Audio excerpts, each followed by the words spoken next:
you go to a place that's completely silent. It's scary. Yes, I mean, yeah, and I can tell exactly why it is scary, because you're faced with yourself completely. Yeah. But you are faced with, like, who you really are. My name is Andrew Arnautov, and I reside in Lviv. But I spent a good chunk of my life, almost half my life, in the United States of America, Winston-Salem, New York, Chicago.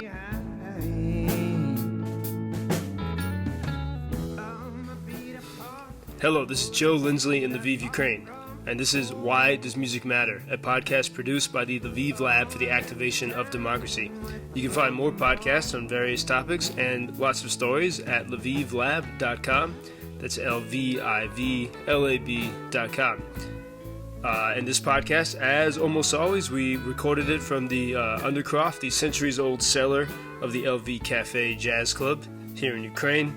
And today we speak with Andrew Arnautov, a great musician who's seen much around the world. And for almost the past year and a half, he has led the Wednesday night jam sessions at the LV Café and is a great presence here around the city. And we began by asking him just the simple question, why does music matter?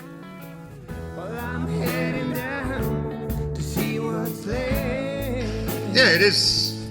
It's not a really simple question, but as a matter of fact, I personally think it's a bit of a silly question. Why does it matter? Why does music matter? Because it's simple. It just does. It just does, and that's it. I mean, doesn't matter in what sense?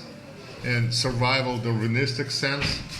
Well, it probably does not, because you can live without music, you can survive without music. So, just the same way you can survive on, I don't know, nutritional supplements. But why does a good, tasty food matters? You know, where you can just take nutritional supplements. What you would call hemia. Yeah, hemia. Yeah. Exactly. I mean, like, why does it matter to live in an old historical house? We can just use like, when you can just live in one of those old Soviet boxes, or why does a good wine matter? It just does. That's it. You know, I mean, that's enough for me in itself. It just does. When you started and you were saying, you know, why does music? I mean, why do we try to eat a meal instead of just, you know, injecting, through an IV nutrition? I was thinking maybe if you're going to ask why any of these things matter, you're asking why does life matter? Because we enjoy it, I guess. And it's not just that. I personally believe music plays a huge role in our self-identity. It is how we identify with self. This how we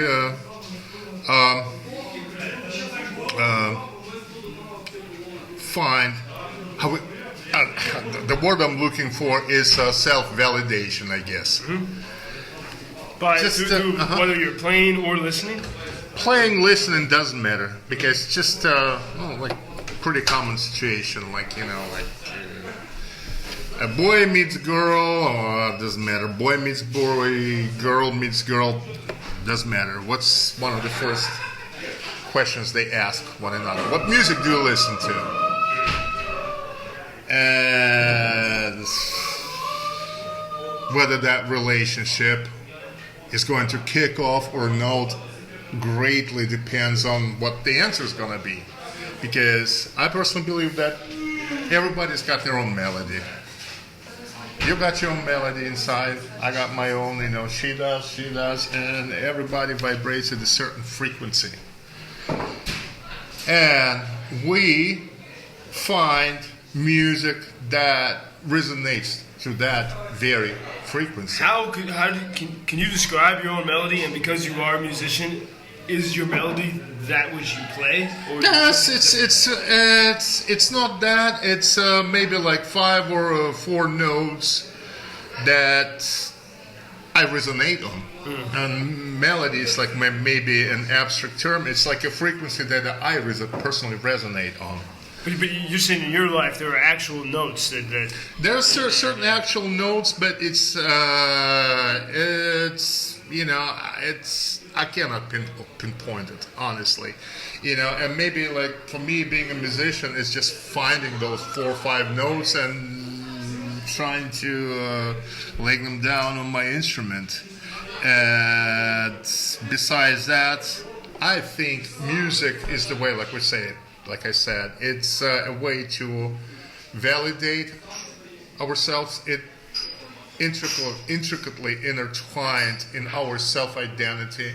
And also, I personally think that music is also a vehicle or a means by which we find other people that resonate with us on the same frequency. Mm-hmm. Like, you're getting to a jazz club, you like jazz, you sort of resonate on that frequency. So, you found the right surrounding. You didn't go to a club that plays country music or I don't know. And that's why, I feel like this is I feel so much at home here, and I think, but it was a common exactly. the music, which leads to the conversation and the friendships. And, exactly. That's the frequency that we all resonate on here. When you talked about how everyone has his or her own melody, I had a mentor, a professor at Notre Dame, the philosopher Alistair McIntyre, and he said, and this quote used to haunt me, but I think I'm beginning to understand it. He said, "The unity of life is a narrative quest." And if we can put our lives in terms of some narrative, but that narrative is the melody, I think, that you're talking about. Like, yes, it's a simplified narrative, I guess. Yeah. I mean, like when you take like pages and pages of your narrative, and you just like take all the extra stuff away, all the and you boil it down to the essence, you're gonna get having one of those like 4 or 5 notes that are essential do to you our have narrative. Do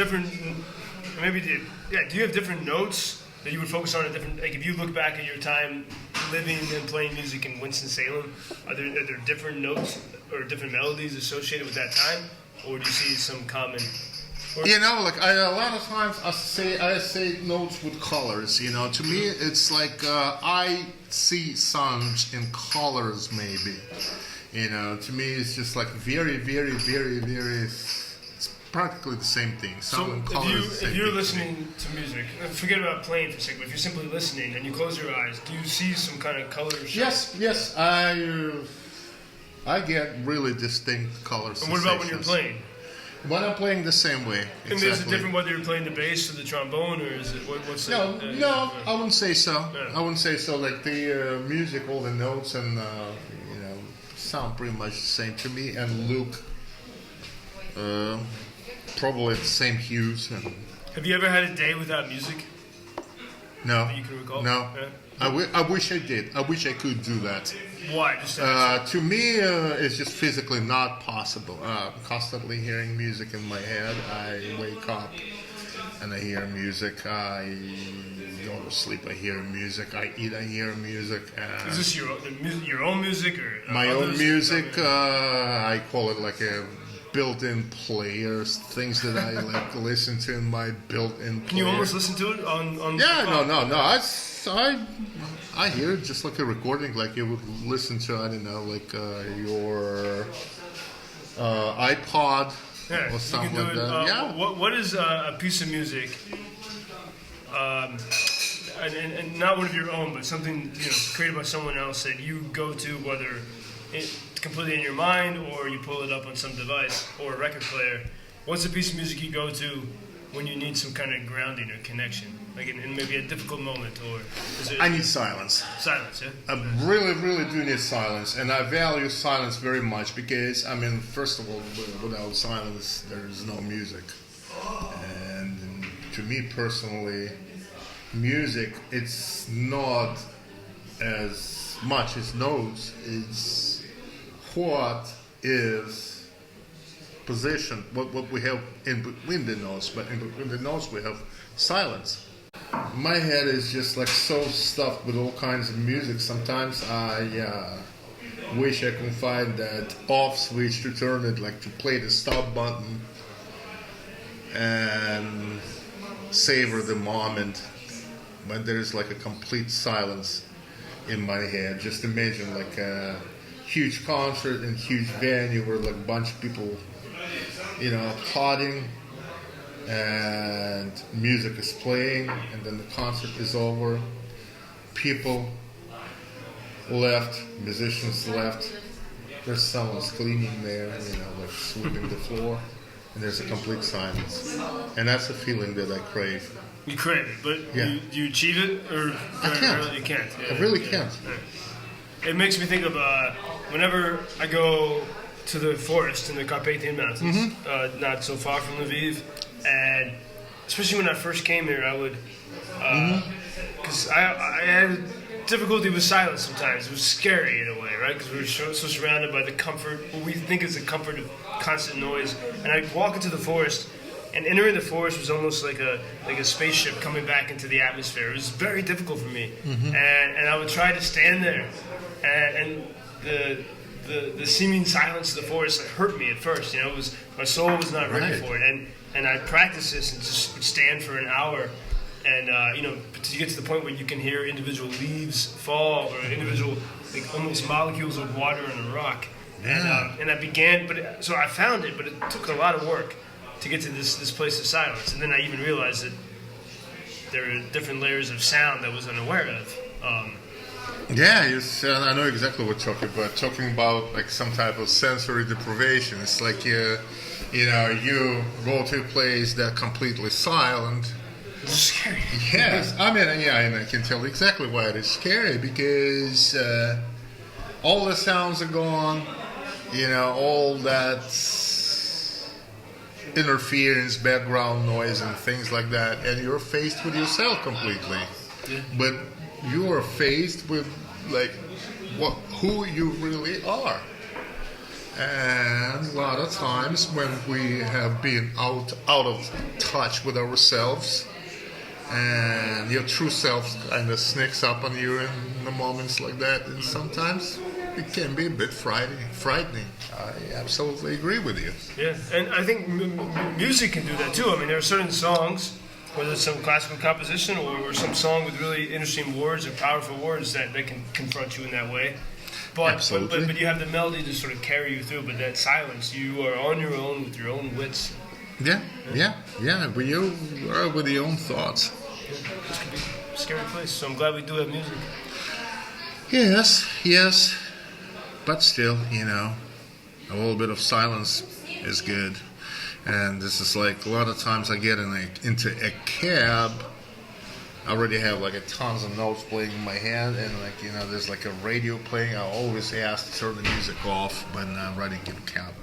A lot of times cabby asks, "What's wrong with you? You don't like music or something?" I said, "No, I want to ride in silence because I want to enjoy my ride. I already have like enough sounds in my head. I don't want any extra. I want to hear the tires rubbing against the pavement or cobblestone. I want to hear the people, scream outside. The engine roar and the air move, the wind and things like that. That's music too. Yeah. When you think of it. Yeah. Yeah, it is music. It's beautiful. And thank you, man. And I think as we end this podcast, we're gonna have 1 minute of silence at the end of the podcast, and I hope anyone who does listen would stick around for that 1 minute of silence and go into the silence and see what happens.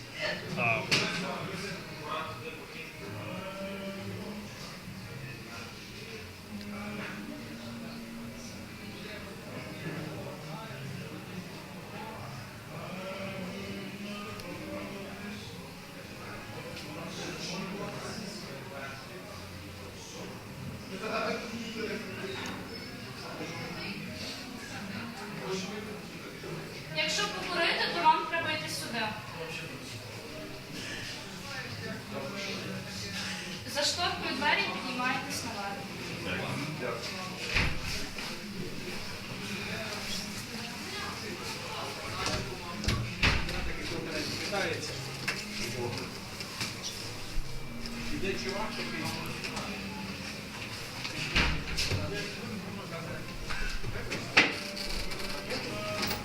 All right, Andrew. Thank you very much, man. Thank you.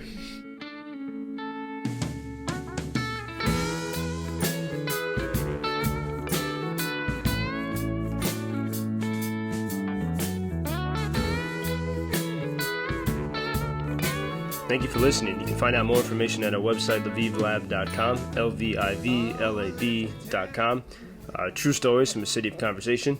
We have a wealth of stories and videos from the LV Café, as well as stories and podcasts from what I think is one of the most creative places in the world right now. Lviv of the 2020s just might be a little bit of what Paris was in the 1920s.